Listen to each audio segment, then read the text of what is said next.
El gobierno es absolutamente necesario para una sociedad ordenada.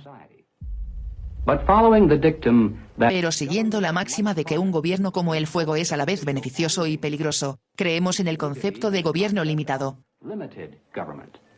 Y creemos que la República Constitucional creada por nuestros padres fundadores es la mejor forma de gobierno limitado que el hombre haya ideado hasta ahora.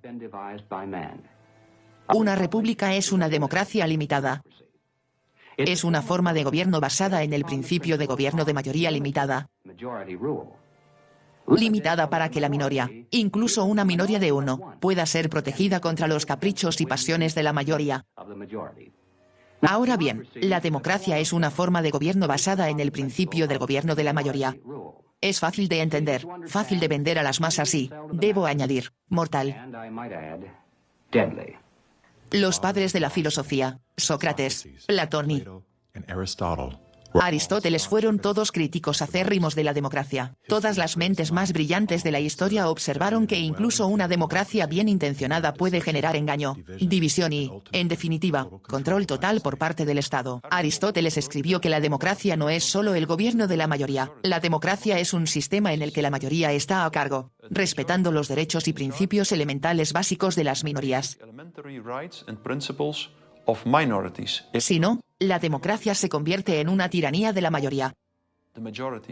El propio Sócrates se convirtió en víctima de este mismo proceso. Fue condenado a muerte por mayoría de votos por protestar por los derechos y protecciones de la minoría. Este país fue fundado sobre el principio de que el individuo es soberano sobre todos.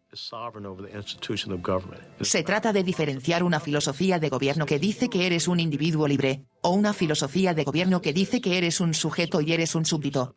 Tenemos derechos inalienables simplemente por el hecho de ser humanos, por lo que su principal responsabilidad como gobierno es proteger esos derechos. Estas no son reglas para gobernarme a mí, son reglas para gobernar al gobierno. ¿Cómo? Ya sabes, lo que puedes y lo que no puedes hacerme. Somos una república constitucional con una democracia representativa. Entonces la gente vota, pero tenemos una separación de poderes. Entonces, si la mayoría vota para comerte en el almuerzo, la Corte Suprema puede decir, no, no puedes. ¿Y cómo se protege a la minoría de la mayoría? Escribes un conjunto de reglas en una hoja de papel, dices que esto podemos hacer y lo que no podemos. En la parte superior del papel, escribe la palabra Constitución. Y luego todos aceptan seguir las reglas sin importar la tentación. Y cuando hayas terminado, habrás creado una república constitucional. Fue Thomas Jefferson quien dijo, la república es la única forma de gobierno que no está eternamente en guerra abierta o secreta con los derechos de la humanidad. Actualmente escuchamos hablar mucho sobre la derecha, los izquierdistas, los extremistas y moderados. El concepto de espectro político, si tiene algún significado, es una escala de medición que muestra todas las variaciones en el gobierno. Ahora bien, los extremistas del extremo cero serían aquellos que no abogan por ningún gobierno, los anarquistas. Los extremistas del otro lado serían aquellos que abogan por un gobierno total. ¿Y quiénes son ellos? Bueno, los comunistas, por supuesto, pero también los nazis, los fascistas. No importa cómo se llamen a sí mismos, si defienden el control gubernamental total sobre el pueblo, todos son, por definición, totalitarios.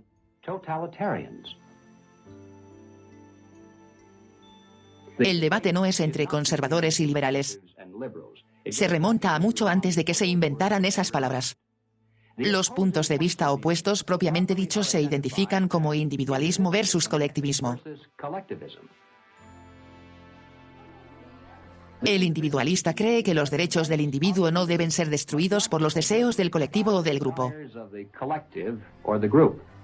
El colectivista, por el contrario, cree que el grupo es más importante que la persona que lo integra, y que el individuo debe ser sacrificado, si es necesario, por el bien de la mayoría. El individualista cree que cada hombre tiene la responsabilidad personal y directa de proveer primero a sí mismo, luego a su familia y luego a aquellos ajenos a su familia que puedan estar necesitados. El colectivista, por otra parte, declara que el individuo no es personalmente responsable de la caridad, ni de criar a sus propios hijos, ni de mantener a sus padres ancianos, ni siquiera de mantenerse a sí mismo. Esta es una función grupal del Estado, del gobierno mismo. Todo lo que hablamos de socialismo, comunismo, globalismo y nazismo, ¿adivinen qué?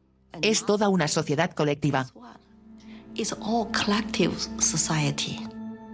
El colectivismo, a nivel internacional, se conoce esencialmente como globalismo, que a menudo se promueve como una forma de socialismo, un marco para la unidad y la sostenibilidad. Bajo el pretexto de la filantropía, los líderes del movimiento globalista aprovechan cada crisis posible para avanzar en su plan de reemplazar la soberanía nacional con un gobierno mundial único. Nos enfrentamos a tantas crisis simultáneamente. ¿Qué necesita para dominar el futuro? Son los globalistas quienes están detrás de los nuevos métodos de control destructivos, como ESG, el acrónimo de Gobernanza Social y Medioambiental. Similar al puntuaje de crédito social de China, ESG es un sistema de clasificación que rastrea la huella de carbono de una empresa o país, así como su compromiso con la diversidad y la inclusión. Una puntuación ESG baja puede tener consecuencias graves, incluido daño a la reputación, acciones legales y regulatorias, y pérdida de inversores y líneas de crédito bancarias. En la última década, numerosos países y miles de marcas importantes se han visto obligados a adaptarse al programa ESG. Y hoy muchos de ellos están pagando el precio. En 2018, la Economía Mundial Forum publicó un artículo en su sitio web titulado ¿Cómo enriqueceremos a Sri Lanka para 2025? Ese artículo fue eliminado cuando se supo que los precios de los alimentos en Sri Lanka casi se habían duplicado y millones de sus ciudadanos se enfrentaban al hambre. Ahora bien, ¿qué causó esto? Los agricultores protestaron y pidieron al gobierno que trabajara con ellos para mejorar lentamente las prácticas agrícolas para que fueran más respetuosas con el medio ambiente, en lugar de implementar duras prohibiciones. Pero el gobierno estaba más interesado en mantener una alta puntuación ESG con sus acreedores como BlackRock. Como resultado, la producción de alimentos cayó drásticamente y los agricultores esperaban pérdidas de cosechas del 85%. El país tuvo que empezar a gastar dinero en importar alimentos cuando antes era autosuficiente. Sri Lanka es una advertencia. Lo que está sucediendo allí podría ser un presagio de lo que nos espera si no prestamos atención y aprendemos algunas lecciones. El gobierno holandés fue uno de los primeros en adherirse al sistema ESG. Los agricultores holandeses alegaron que la prisa por adaptarse a nuevas regulaciones extremas resultaría en la destrucción del suministro de alimentos del país. Los Países Bajos son el segundo mayor exportador agrícola del mundo y se han ganado el título de país pequeño que alimenta al mundo. Un colapso de su sistema podría desencadenar una crisis alimentaria mundial. Sin embargo, el primer ministro holandés siguió persiguiendo a los agricultores holandeses, hasta que se vieron obligados a rebelarse. ¿Dónde se encuentra todavía un primer ministro